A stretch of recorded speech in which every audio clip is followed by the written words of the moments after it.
bueno es alabar y bendecir el nombre de nuestro amado Dios. Aleluya. Aleluya. Le voy a invitar que estemos de pie. Aunque ya Marilis oró, y Samarilis oró por la prédica, siempre me gusta comenzar con una oración delante de Dios. Señor, nos presentamos nuevamente delante de ti. Y te pedimos, Espíritu Santo de Dios, que seas tú el que nos hables a cada uno de nosotros esta mañana, Señor. Tu palabra dice que es espada de dos filos. Por lo tanto, Señor, es dada al que la recibe, pero también al que la da. Toca mi corazón, Espíritu Santo de Dios, para que seas tú el que hable y ministres a tu pueblo. Y aquel que no te conozca, que hoy reciba palabra de verdad y de vida, en el nombre de Jesús. Amén. Les invito en esta mañana a que puedan buscar en su Biblia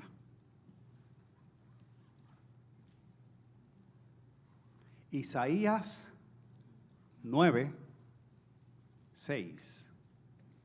En la Biblia Antiguo Testamento, el libro del profeta Isaías, el capítulo 9 y versículo 6, el cual nos dice: porque un niño nos es nacido, hijo nos es dado, y el principado sobre su hombro, y se llamará su nombre Admirable, Consejero, Dios fuerte, Padre eterno, Príncipe de paz. Dios bendiga su palabra. Pueden sentarse. Hace muy poco me entregaron una revista de una tienda de muebles. Por poco no la ojeo. ¿Saben por qué? Porque al abrir la portada, el primer mueble que vi, hermoso, precioso, valía más de $8,000. Y yo estuve tentado a echar la revista hacia un lado, ¿verdad? Pero algo me cautivó la atención. Una frase, corta, sencilla, atractiva. Era una definición bien breve, cortita. Decía, un hogar es gratitud. Me encontré de momento disfrutando la creatividad del artista gráfico. Define que un hogar es gratitud. Comencé a pasar las páginas. Había una definición adicional al mismo concepto de hogar. Un hogar es felicidad. Paso la página. Un hogar es invitación. Un hogar es bienvenida. Pienso, definitivo, para mí, un hogar es todo esto. Tengo que continuar leyendo esto porque esta revista está interesante, ¿verdad? Pero me percato que ya no estaba viendo, hojeando la revista. Ya yo estaba leyendo la revista. ¿Por qué? Porque había cautivado mi atención. Sigo leyendo. Un hogar es armonía. Un hogar es comodidad. Un hogar es celebración. Esto me llamó todavía más la atención y quise leer la revista completa. Sí, ya hasta miraba los muebles y veía lo hermoso que eran y el entorno y cómo habían arreglado todo el ambiente para que ese concepto que se definía fuera exactamente como esos muebles. El concepto te invitaba al hogar, al espacio, al mueble, ¿verdad? Un hogar es familia. Un hogar es gentileza. Y de momento dije, pero Roberto, ¿tú te has fijado en algo? Cada vez que definen, añaden al concepto de hogar, la definición empieza con una letra mayúscula. Eso significa que te atrae más la atención. Resalta todavía más un concepto. Un hogar es alojamiento. Un hogar es reunión. Y antes de llegar al final, ya tenía una sonrisa en mi rostro. Y de pronto me encontré a mí mismo diciendo, así es, así mismo es. Eso es un hogar. Un hogar es versatilidad. Un hogar es alegría. Ya la revista de muebles había pasado a otro nivel, porque ya la revista me estaba hablando al corazón. Un hogar es paz. Un hogar es conversación. Al final, cierro la revista y me doy cuenta que mi corazón estaba latiendo de emoción. Una revista me había cautivado y me tenía emocionado. Sí, porque la definición ampliada de hogar también la podía aplicar al hogar donde vivo con mi familia, a mi núcleo íntimo. Y añado en mis pensamientos otra definición y digo, un hogar es intimidad. Me percato que en ese momento ya yo estaba bien emocionado. Sentía que Dios me estaba hablando a través de esa revista. Mi hogar también es el hogar de Dios. La revista definía rasgos variados que han fomentado mi sentido de pertenencia al hogar de Dios. Cada frase ampliaba el concepto de hogar certeramente. Hoy, Navidad 2020, quisiera tomar el concepto de que un hogar es conversación. Y yo quisiera que hoy me escucharas como si estuviéramos conversando en la tranquilidad de este hogar que llamamos templo. O a ti que me escuchas a través de las redes, en la tranquilidad del lugar donde te encuentres. Dios, cuando creó la raza humana, Adán y Eva, los llevó a vivir un lugar donde lo tenían todo. Eran otros tiempos, ¿verdad? Tal vez digamos, bueno, todo, tal vez hoy tenemos todo. No, ellos tenían todo lo que necesitaban. Y Dios formó un hogar con ellos. ¿Cómo lo sabemos? Porque había una relación de cercanía. Ellos veían a Dios, ellos intimaban con Dios, ellos eran familia con Dios. Pero entra el pecado y se rompe la armonía del núcleo familiar. Al crearse una separación entre Dios y ellos. Pero vamos a ampliarlo un poquito más. Ahora tenemos que decir entre Dios y nosotros. El evento de pecado fue tan severo que distorsionó la verdadera identidad de Adán y Eva. Ellos eran hijos de Dios y fueron afectados de tal forma que ni siquiera le pidieron perdón a Dios por la falta que habían cometido. Así de afectados estaban. Se rompió el concepto de hogar, de ese lugar de reunión, de intimidad, de convivencia y de comodidad. El pecado distorsionó el núcleo familiar íntimo con Dios y también provocó una serie de cambios. Adán y Eva, al ser engañados, perdieron su cercanía con Dios, perdieron el sentido de su verdadera identidad y fueron expulsados de lo que era su hogar, el paraíso. Fueron expulsados del paraíso. Pero antes de ser expulsados del paraíso, hay algo bien interesante, que es que ellos fueron y continuaron siendo amados por Dios. ¿Y por qué? Yo lo sé. ¿Por qué? Algo me da certeza de que es así. Porque Génesis 3:21 dice, antes de expulsarlo del paraíso, y Jehová hizo al hombre y a su mujer túnicas de pieles y los vistió, aun ellos habiendo cometido un pecado que los separa de Dios. Dios los viste antes de sacarlos del paraíso, porque Dios es el Dios que ama y el Dios que protege, el Dios que te cuida y el Dios que vela por ti. Cuando un hijo se separa de su padre, ¿verdad?, o de su familia, de su núcleo familiar, por su propia voluntad, porque tomó una decisión, ¿verdad?, decidió hacer un cambio en la vida, el padre siempre lo va a continuar viendo como hijo, como el hijo amado, aunque ya no pertenezca al círculo de intimidad del núcleo familiar. Lo que hoy decimos, aunque ya no vivan bajo el mismo techo.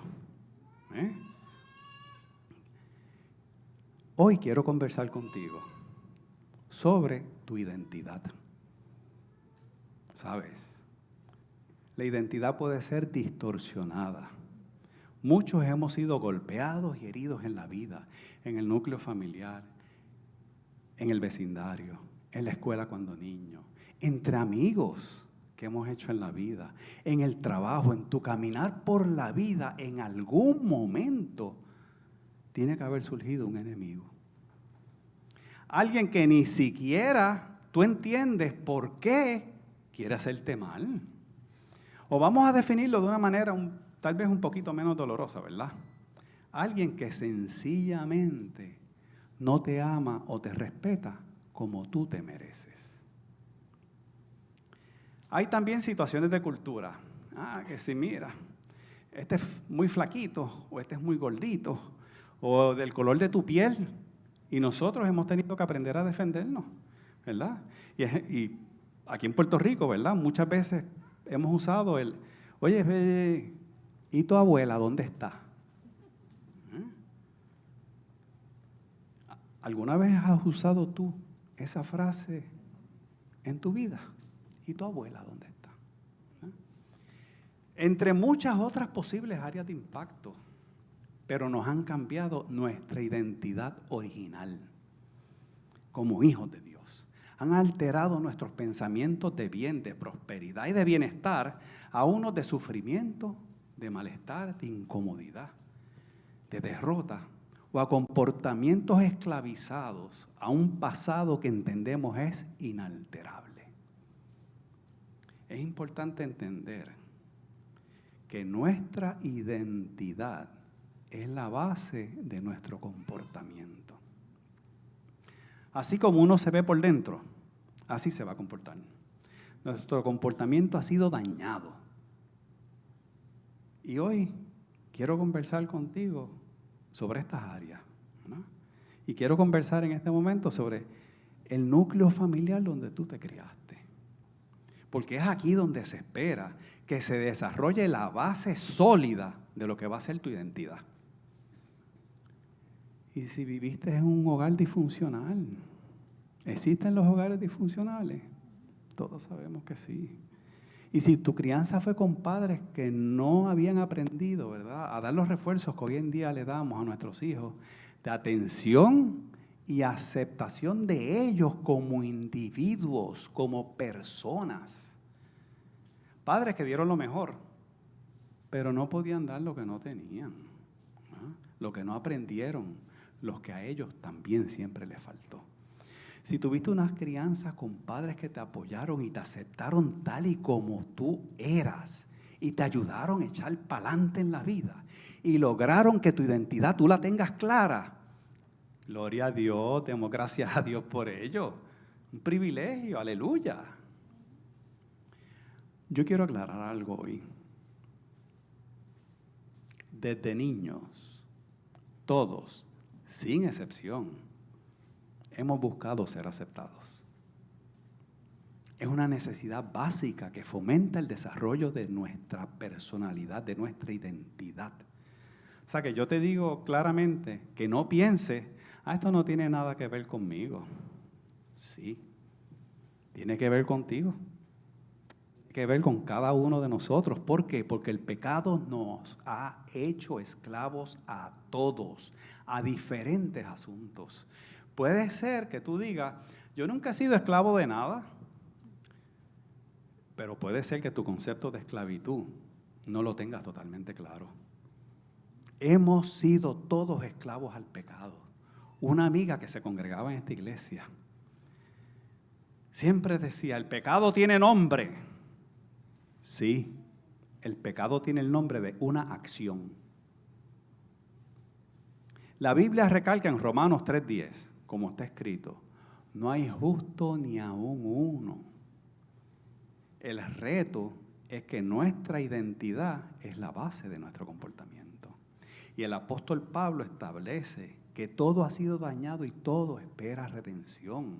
Romanos 8, del 19 al 21 nos dice, porque el anhelo ardiente de la creación es el aguardar la manifestación de los hijos de Dios, porque la creación fue sujetada a vanidad, no por su propia voluntad, sino por causa del que la sujetó en esperanza, porque también la creación misma será libertada de la esclavitud de corrupción a la libertad gloriosa de los hijos de Dios. Nosotros buscamos aceptación y desarrollar nuestra identidad en la escuela cuando niños, pero tal vez tú fuiste un niño que fuiste maltratado. Hoy les dicen bullying, ¿verdad? Tal vez tú fuiste un niño maltratado. Oye, pero tal vez tú fuiste el niño que maltrató a otros. Buscamos aceptación y desarrollar nuestra identidad en el vecindario o entre amigos. Amigos con los que ponemos toda nuestra confianza. Abrimos nuestro corazón a ellos. Les decimos toda nuestra intimidad y de momento te falló, te traicionó, te lastimó o te dañó. A nadie le ha pasado esto en la vida, ¿verdad? También reforzamos nuestra identidad en el trabajo. Y aquí es donde, ¿verdad?, uno va buscando lograr ese valor y aceptación de acuerdo a las ejecutorias que tengamos. Si te preguntan en una entrevista de trabajo, ¿quién tú eres? Yo estoy seguro que vas a responder sacando tus logros profesionales o académicos, presentando tu currículo de vida. ¿Por qué? Porque los logros también satisfacen y fortalecen nuestra identidad, pero satisfacen nuestra alma, ¿verdad? Y si tú pierdes tu empleo, ¿qué pasó con tu identidad?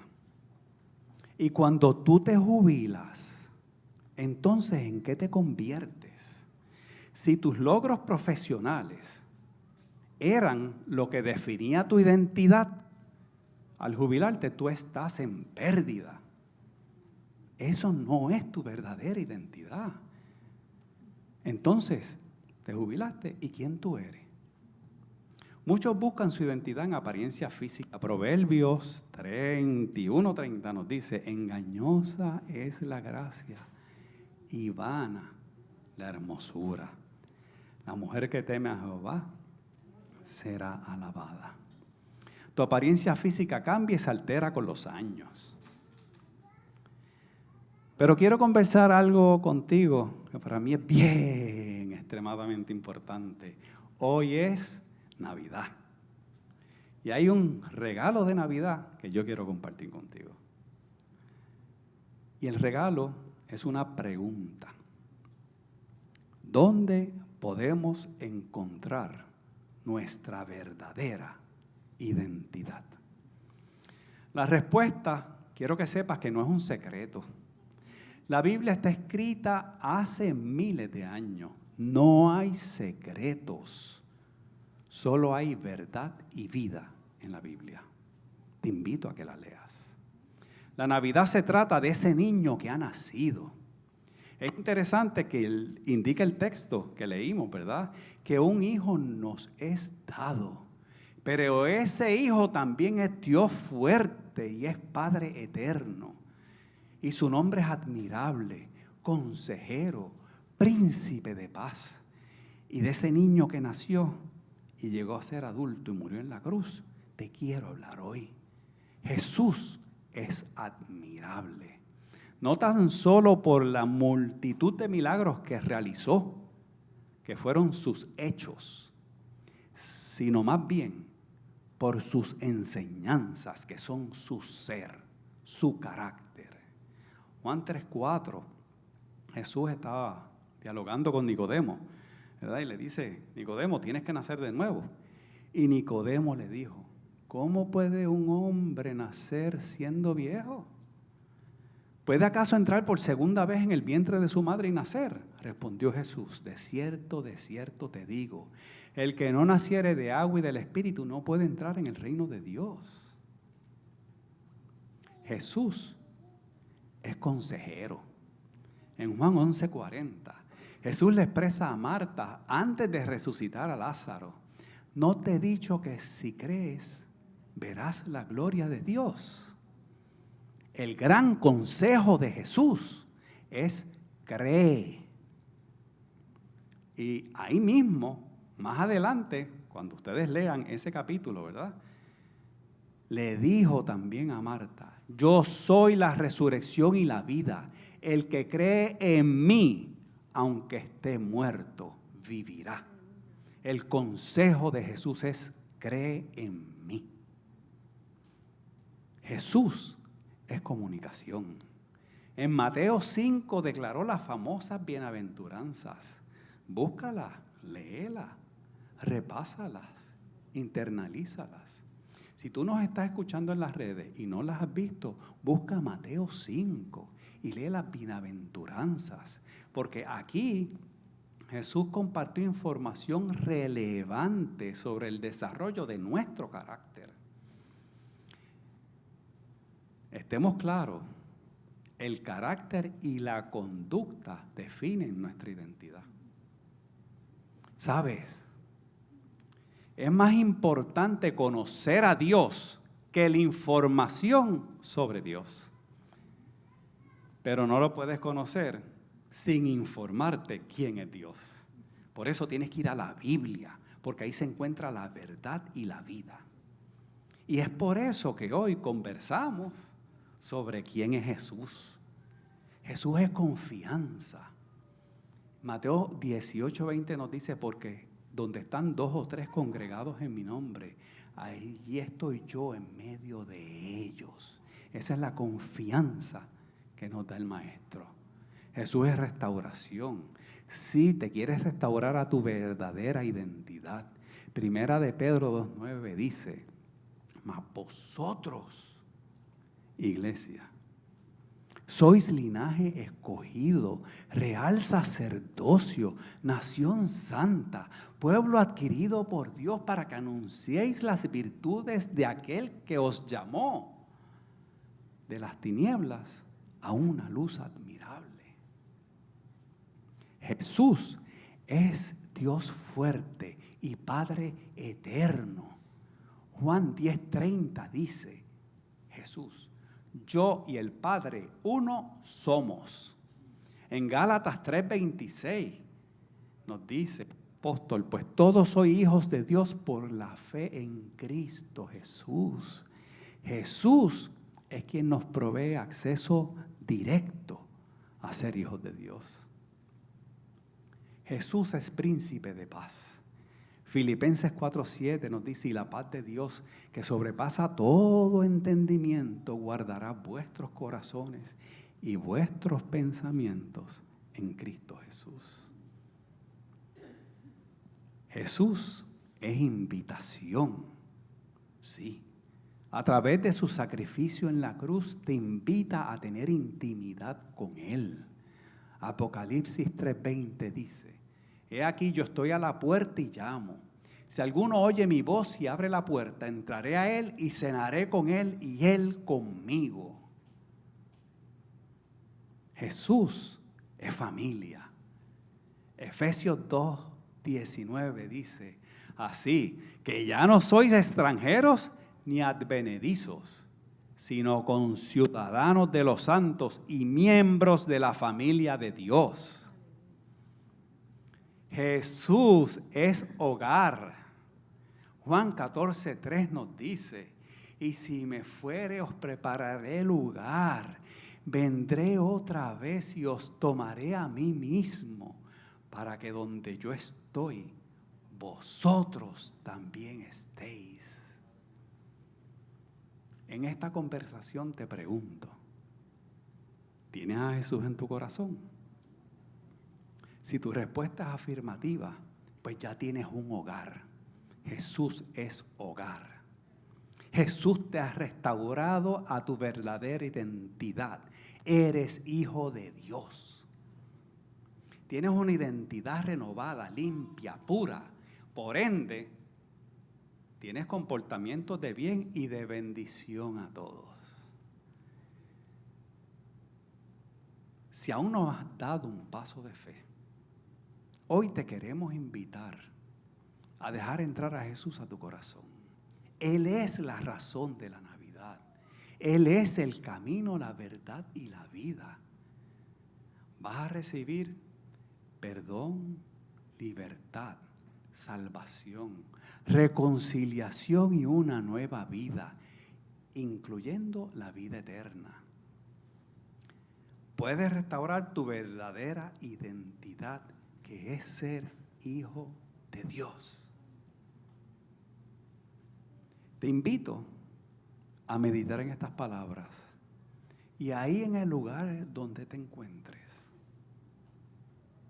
aquí en el lugar que llamamos templo o en el lugar que te encuentres ahora mismo que nos escuchas en las redes, puedes decirle a Dios: sí, Señor, quiero ser tu hijo y quiero que me recibas en tu hogar. Hoy es día de salvación. Quiero conversar en esta mañana sobre unas áreas adicionales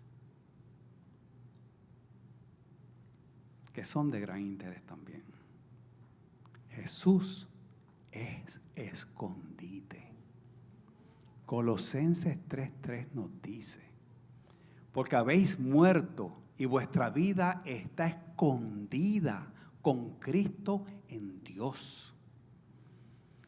Ya el pecado no podrá dominarte. Romanos 4:7 nos dice: bienaventurados aquellos cuyas iniquidades son perdonadas y cuyos pecados son cubiertos. Lo hemos escuchado en una predicación anterior. ¿Habrá algo que Dios pueda olvidar?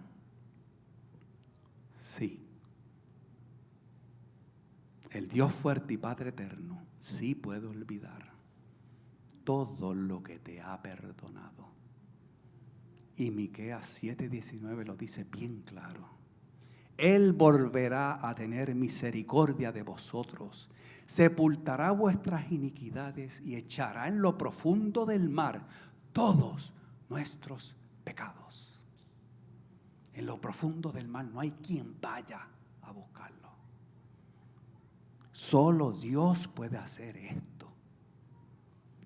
Este es el regalo de Dios, no para la Navidad 2020, sino para todas las generaciones que han creído que Jesucristo es el Señor, es el Salvador, es el santificador y es el Rey que viene. Todo lo antes descrito hoy y mucho más reciben todos los que han nacido de nuevo. Y hoy tú que me escuchas, puedes también llegar a tu nuevo hogar, donde recibirás más de lo que hemos definido hoy como hogar. Todo lo que definía la revista como hogar lo tiene Jesús. Más todo lo adicional que hemos hablado directamente, que Él compartió sobre Él mismo, sobre su ser, sobre su carácter, sobre quién Él es. Todo esto lo puedes recibir si aún no has dado el paso de fe. Hoy tú que me escuchas, puedes también llegar a tu nuevo hogar, donde recibirás más de lo que hemos definido hoy como hogar. Y te aseguro que me he quedado corto. Esta mañana en los cánticos tenían otros nombres para Jesús. En esta mañana en los cánticos cantábamos que Jesús es el Mesías. Jesús es el ungido. Jesús es el Cristo, el Señor, el Emanuel, el Dios con nosotros. Podemos estar horas hablando de cada una de las definiciones del carácter de Jesús o de las áreas que Él en su infinito amor cubre y nos regala. Comparto la última de hoy. Jesús es seguridad. Es por todo esto que hemos hablado. Es por lo que Jesús es, fue cuando estuvo entre nosotros y sigue siendo como Rey de Gloria, que Pablo proclamó una de las declaraciones de seguridad más amplias que pueda expresarse sobre la promesa de vida eterna. Romanos 8, 38 y 39 nos dice: por lo cual estoy seguro que ni la muerte ni la vida, ni ángeles, ni principados, ni potestades, ni lo presente, ni lo porvenir, ni lo alto, ni lo profundo, ni ninguna otra cosa creada nos podrá separar del amor de Dios que es en Cristo Jesús, Señor nuestro. ¡Aleluya! Y todo esto, sencillamente, porque un niño nos es nacido, un hijo nos es dado, y el principado sobre su hombro, y se llamará su nombre admirable, consejero, Dios fuerte, Padre eterno, príncipe de paz. Jesús es la Navidad. Jesús es hogar. No hay nadie mejor que Él. Oremos. Señor, gracias por quien eres. Gracias por quien continúa siendo. Y gracias porque encontramos en la palabra, Señor, la realidad de tu carácter. Y que tú siempre nos estuviste diciendo cuál era tu identidad para que nosotros podamos entender cuál es la nuestra. Y yo te pido en el nombre poderoso de Jesús, Señor, que si hay alguien que nos está escuchando en esta mañana, que se quiere comprometer contigo y decir: Señor, heme aquí, quiero ser tu hijo, que donde quiera que esté en este momento, tú le recibas, tú le toques y tú le traigas a tu reino, Señor. Porque todo lo que hacemos es para ti y es para tu gloria. Y Señor, este pueblo se rinde hoy a tus pies y sencillamente te decimos que te amamos. Y sencillamente te decimos: gracias, Dios, por el regalo más hermoso que nos has dado, que es al mismo Cristo, Señor y Redentor nuestro. Gracias, Dios. Oramos en el nombre del Padre, del Hijo y del Espíritu Santo. Y a todos les decimos: ¡Feliz Navidad! ¡Feliz Navidad! Cristo es la Navidad. ¡Aleluya!